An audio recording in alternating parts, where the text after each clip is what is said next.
వాస్తు తెలుగుకి స్వాగతం మిత్రులారా. నేను ఇప్పుడు మన శ్రీవారి మెట్టు ఫుట్పాత్ తిరుమల దగ్గర ఉన్నాను.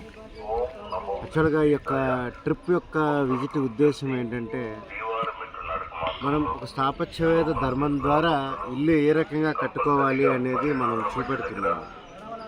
అదే ధర్మం ద్వారా గృహాలు ఎలా నిర్మిస్తున్నామో ఇదే ధర్మం ద్వారా శ్రీవారి ఆలయాలు మహామహా దేవాలయాలు కట్టారు అనేది నా యొక్క పరిశోధనలో తేలింది. అందువల్ల భక్తులకి శ్రీవారి దర్శనానికి సంబంధించినటువంటి ఆ యొక్క ప్రాంగణం కానీ ప్రాకారాలు కానీ ఆ యొక్క లేఅవుట్ కానీ ఒక స్థాపత్యవేద ధర్మం ప్రకారం మనం ఒక కామన్ మ్యాన్ ఇంటికి ఈ ధర్మాన్ని ఎలా వాడుతున్నామో అదే రకంగా ఒక దేవాలయ విధి ఎలా చేశారు దాన్ని నిరూపితం చేసి భక్తులకి లేదా ఈ యొక్క ధర్మాన్ని నమ్మేటటువంటి వ్యక్తులకి మనము ఒక నిరూపణ చేయడం అండి. ఎందువల్లంటే బయట రకరకాల వాస్తులతో నలిగిపోతున్నారన్నమాట.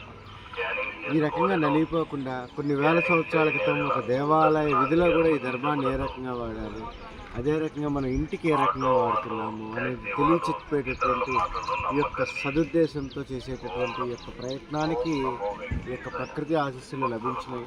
నేను చక్కగా దేవాలయంలో ఒక 30 నిమిషాల పాటు ఉండేటటువంటి అవకాశం కలిగింది గర్భగుడి చుట్టూ. సో దాన్ని అనలైజ్ చేసేటటువంటి ఇది నా జూనియర్స్ కోటేశ్వరరావుకి హమాద్కి కలిగింది. థ్యాంక్ యూ వెరీ మచ్ మిత్రులారా.